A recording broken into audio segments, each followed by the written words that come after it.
जय हिंद। आज के वीडियो में हम लोग चर्चा करेंगे ईरान इजराइल युद्ध के बारे में। ईरान और इजराइल दोनों देश आपस में युद्ध कर रहे हैं और इसका भारत के ऊपर क्या प्रभाव पड़ेगा। जैसा कि आपने न्यूज़ में देखा होगा, स्टॉक मार्केट में काफ़ी गिरावट देखने को मिला है। तो हम लोग इस वीडियो में ही चर्चा करेंगे कि किस तरह से, क्योंकि दोनों देश जो है हमारे दोस्त हैं, भारत का दोस्त रहा है। दोनों देश के साथ हमारे जो रिश्ते हैं वो काफ़ी अच्छा रहा है। जैसा कि आप यहाँ पे देखिए, दोनों देश के जो हेड हैं, जो प्रेसिडेंट हैं, दोनों के साथ जो हमारे देश के प्रधानमंत्री हैं, इनका रिलेशन काफ़ी अच्छा रहा है। आप इमेज भी देखे होंगे, इजराइल के जो प्रेसिडेंट हैं, इनके साथ भी भारत का जो रिलेशन है काफ़ी अच्छा रहा है। हमारे प्रधानमंत्री का खास करके काफ़ी बढ़िया रहा है। हम लोग इजराइल से टेक्नोलॉजी वगैरह काफ़ी मंगा रहे हैं। इजराइल हमें अलग अलग क्षेत्र में, डिफेंस और टेक्नोलॉजी के क्षेत्र में काफ़ी मदद भी कर रहा है। और ये अभी ईरान के ये आपके हेड हैं, ठीक है।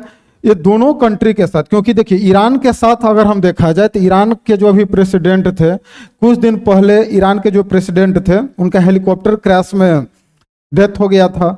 तो भारत ने एक दिन का शोक रखा था। जो हमारा राष्ट्रीय ध्वज है उसको आधा, मतलब एक राष्ट्रीय शोक बोला गया था कि भारत में होगा। तो कहने का मतलब कि जो दोनों जो कंट्री हैं, ईरान और इजराइल, ये दोनों के साथ हमारा जो economic ties, political, cultural ties काफ़ी मजबूत है, काफ़ी अच्छे संबंध हैं। और अब यही दोनों देश आपस में लड़ रहे हैं, ठीक है।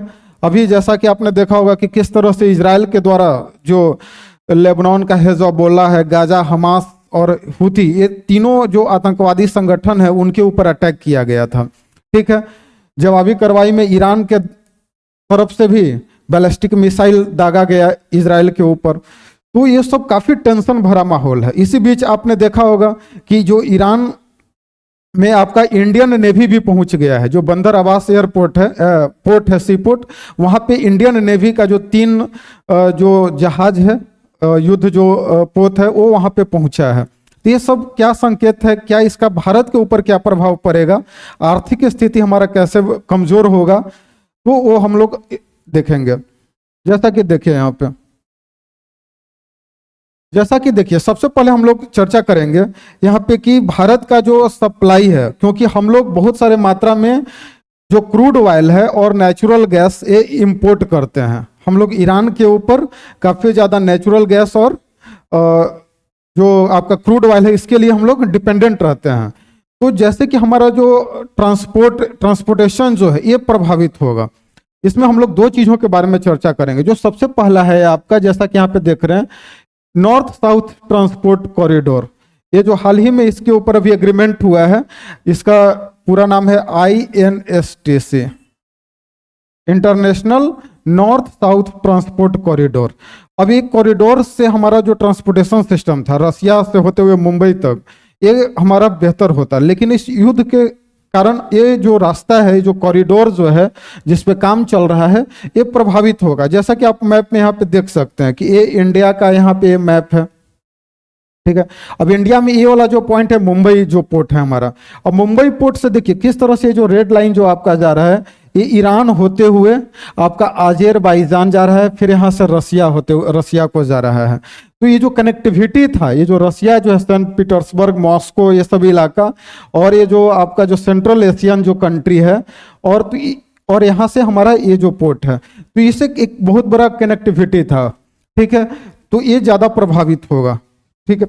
अभी इसके बाद अगर हम देखें तो एक और यहाँ पे रास्ता है, एक India middle east Europe economic corridor है। तो ये भी हमारा प्रभावित होगा युद्ध के कारण। इसमें देखिए, ये जो India middle east Europe economic corridor IMEC, इसका अगर देखें तो ये भी मुंबई पोर्ट से शुरू हो रहा है। और यहाँ से देखिए आप, ये जाएगा यहाँ पे, ये जो है आपका स्ट्रेट ऑफ हॉर्मोज है, इसके बारे में हम लोग अभी चर्चा करेंगे। और देखिए यहाँ से UAE होके जाएगा, ये फिर उधर नहीं जा रहा है, ये UAE, और UAE से सऊदी अरबिया, ये सब होते हुए फिर यहाँ पे इजराइल, और इजराइल से फिर ग्रीस, जो यूरोपियन जो कंट्री है, यहाँ पे कवर करेगा।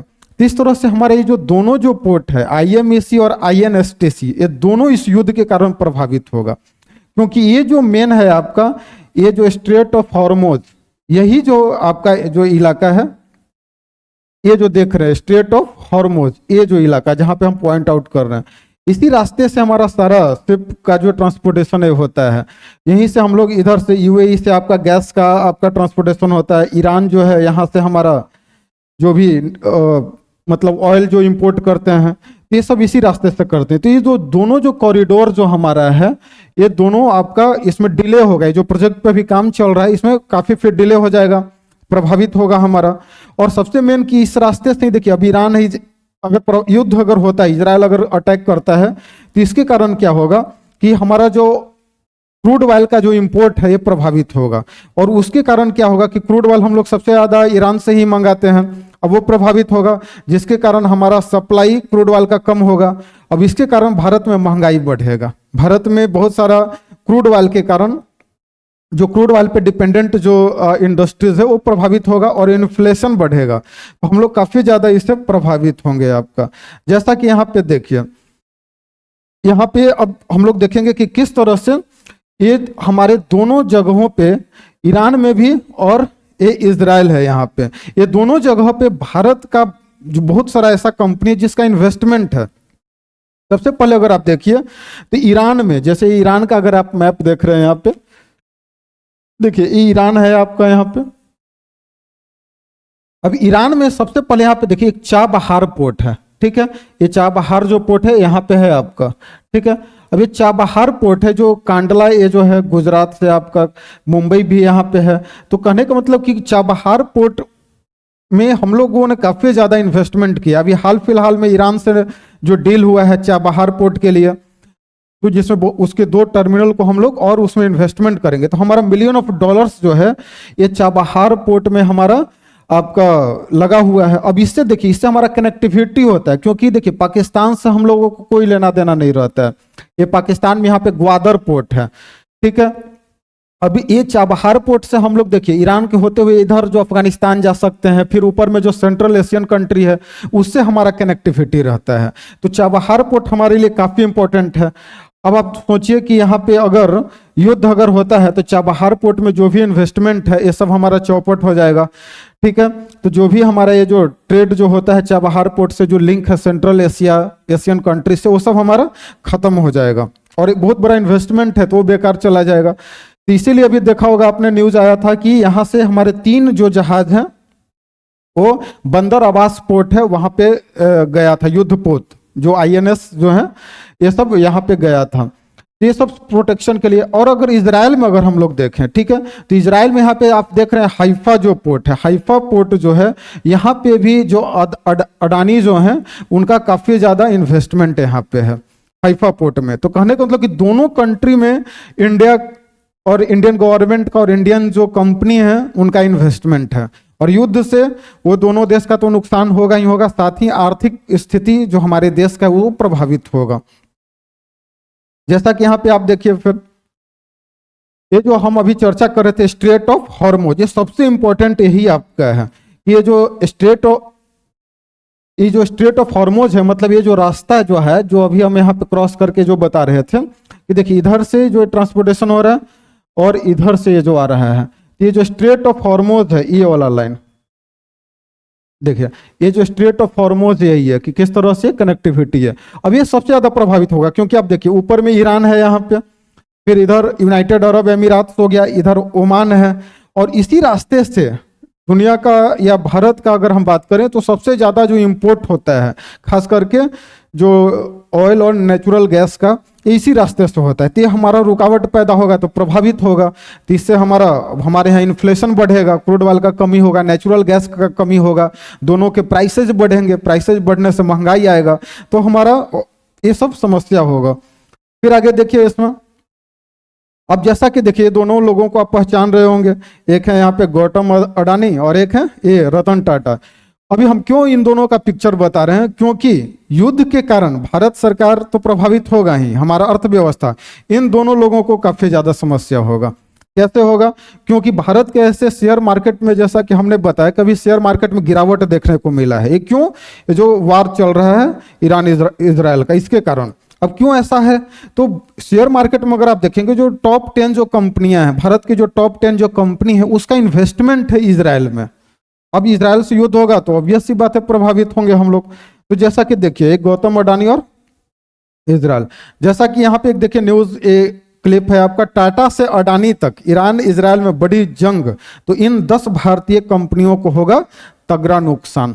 अगर दोनों में ईरान इजराइल में अगर जंग अगर बढ़ता है, क्योंकि देखिए हमने अभी बताया कि बैलिस्टिक मिसाइल ईरान ने छोड़ा इजराइल के ऊपर। अब इजराइल भी जो है अब वो एकदम पूरा गुस्से में है, बोल रहा है कि इसका हम बदला लेंगे। अगर वो ईरान पे अगर डायरेक्ट अगर अटैक करता है तो जंग ऑब्वियस सी बात है बढ़ेगा ही। तो इससे हमारा देखिए यहाँ पे ये बता रहा है कि किस तरह से टाटा से अडानी तक ईरान इजराइल से अगर बढ़ी जंग तो इन 10 भारतीय कंपनी को होगा तगड़ा नुकसान। ईरान इजराइल वार इंपैक्ट, इजराइल और ईरान के बीच बढ़ते तनाव और असर शेयर पर दिखने लगा है, और वहीं पर मौजूद भारतीय कंपनी भी जंग बढ़ने की आशंका से के चलते बेचैन है। गौतम अडानी के अडानी पोर्ट से लेकर टाटा की टाइटन तक देश में बड़ा कारोबार है। हमने जैसा भी बताया हाइफा पोर्ट जो अभी देखे इजराइल में, तो जो हाइफा पोर्ट है यहाँ पे गौतम अडानी का एक बहुत बड़ा इन्वेस्टमेंट है। यहाँ पे ये जो आप देख रहे हैं हाइफा जो पोर्ट है यहाँ पे गौतम अडानी का बहुत बड़ा इन्वेस्टमेंट है इस पोर्ट में, बहुत सारे उसके टर्मिनल को वो बना रहा है। अब टाटा का जो टाइटन है, अब इस यहाँ पे देखिए 14 से ज्यादा कंपनियों का बड़ा कारोबार है। और इसमें कौन कौन सा है? अदानी पोर्ट तो है आपका। फार्मा सेक्टर की अगर बात किया जाए तो फार्मा सेक्टर में जो सन फार्मा जो कंपनी है, आपने नाम सुना होगा, सन फार्मा जो कंपनी है,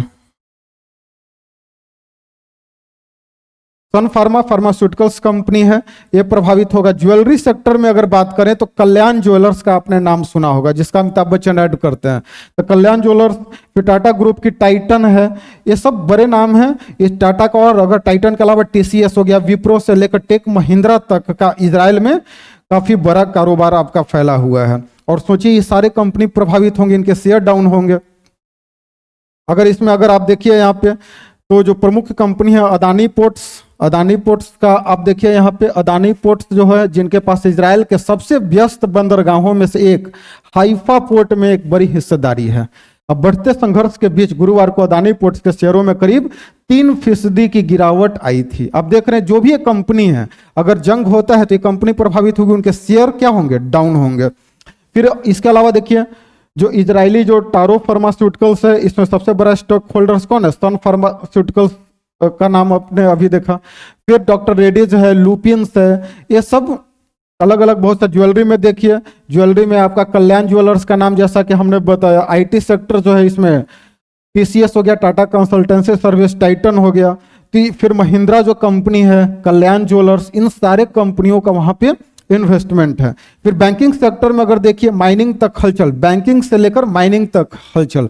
बैंकिंग में जो एसबीआई है, फिर माइनिंग में जो एलएनटी जो कंपनी है, लार्सन एंड टर्बो, इन सब का वहां पे काफी ज्यादा आपका एलएनटी जो कंपनी है, लार्सन एंड टर्बो, ठीक है, एसबीआई जो बैंक हो गया, इन सब का वहां पे इन्वेस्टमेंट है। तो आप सोच सकते हैं कि किस तरह से हमारा आर्थिक प्रभाव भारत के ऊपर पड़ेगा। ठीक है, फिर अगर यहाँ पे देखा जाए तो आखिर ये सब देखिए युद्ध क्यों हो रहा है, इसका जो मेन कारण है कि ऐसा नहीं है कि इजराइल जो है ईरान पे डायरेक्ट अटैक किया है। अगर हम बात करें तो यहाँ पे ईरान की ही गलती है, क्योंकि ईरान जो है वो सबसे पहले अटैक किया बैलिस्टिक मिसाइल से, 180 या 200 बैलिस्टिक मिसाइल से इजराइल के ऊपर अटैक किया। तब इजराइल गुस्से में है, यहाँ तक कि अमेरिकन प्रेसिडेंट का कहना, वो डोनाल्ड ट्रंप जो है वो काफी गुस्से में है। अब देखिए अब यहाँ पे दिक्कत क्या हो रहा है कि जो इजराइल है वो ईरान पे अटैक नहीं कर रहा है, वो ईरान के द्वारा मतलब बहुत सारे जो आतंकवादी संगठन है अलग अलग देशों में, उनके ऊपर अटैक कर रहा है। तो ईरान को ये दुख लग रहा है, ईरान को बुरा लग रहा है, जबकि ईरान पे इजराइल ने डायरेक्ट अटैक नहीं किया है। अब देखिए यहाँ पे उसको समझिए किस पे अटैक किया है। जैसा कि आप देख रहे होंगे ये आपका ईरान है, जो रेड कलर में आप देख रहे हैं ये ईरान है, ठीक है। अब ईरान पे जो इजराइल है उसने ज्यादा मतलब डायरेक्ट अटैक नहीं किया है, तो अटैक इजराइल ने किस पे किया? तो ये जो लेबनान जो कंट्री देख रहे हैं यहाँ पे येलो कलर का, ये जो है लेबनान, लेबनान का जो आतंकवादी संगठन है कौन सा है? हेजोबुल्ला। तो हेजोबुल्ला पे अटैक किया है, उसके चीफ को भी मारा है अभी कुछ 1-2 दिन पहले आपने सुना होगा। जो यहाँ पे गाजा है, तो गाजा का कौन सा आतंकवादी संगठन है? हमास है। यहाँ पे देखिए कि यमन है, यमन का एक हुथी रेबल्स है, हुथी जो आतंकवादी संगठन है, इस पे भी अटैक किया है। तो इजराइल ने बेसिकली ईरान पे नहीं, ईरान के द्वारा जो बैक्ड जो आतंकवादी जो संगठन है उस पे अटैक किया है, और इसको लेके ईरान को दुख लग रहा है।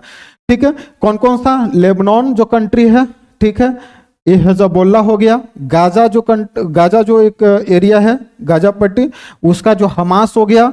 और यमन का कौन है? हुथी रेबल्स, इन पे अटैक किया। फिर इराक का देखिए, कताइब, हिजबुल्लाह हो गया, सीरिया हो गया, तो इन सब पे अटैक किया है। ये सब जो है ईरान बैक्ड ग्रुप्स है। Source state department, national counter terrorism centre. कहने का मतलब कि ये सब ईरान के द्वारा, ईरान इन लोगों को पैसा देता है, समझ में आ रहा है? ईरान पैसा देता है कि भाई तुम लोग ये सब इजराइल को परेशान करो या अलग अलग आतंकवादी एक्टिविटीज आपका करो।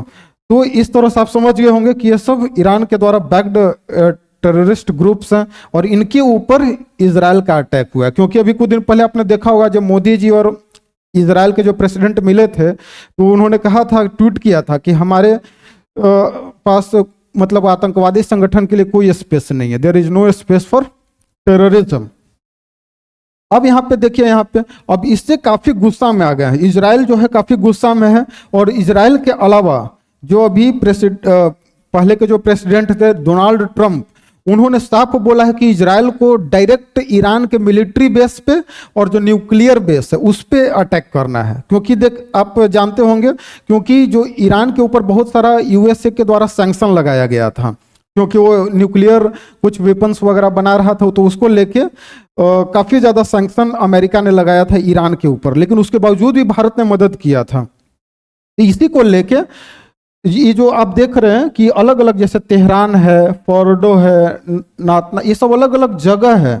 यहाँ पे आपका ईरान का मिलिट्री बेस है और कुछ क्या है, आपका न्यूक्लियर बेस है। जैसा कि आप देख रहे हैं, आप ईरान से न्यूक्लियर प्रोग्राम, ये जो न्यूक्लियर पावर प्लांट है, जो ये वाला देख रहे हैं, ये सब न्यूक्लियर पावर प्लांट है।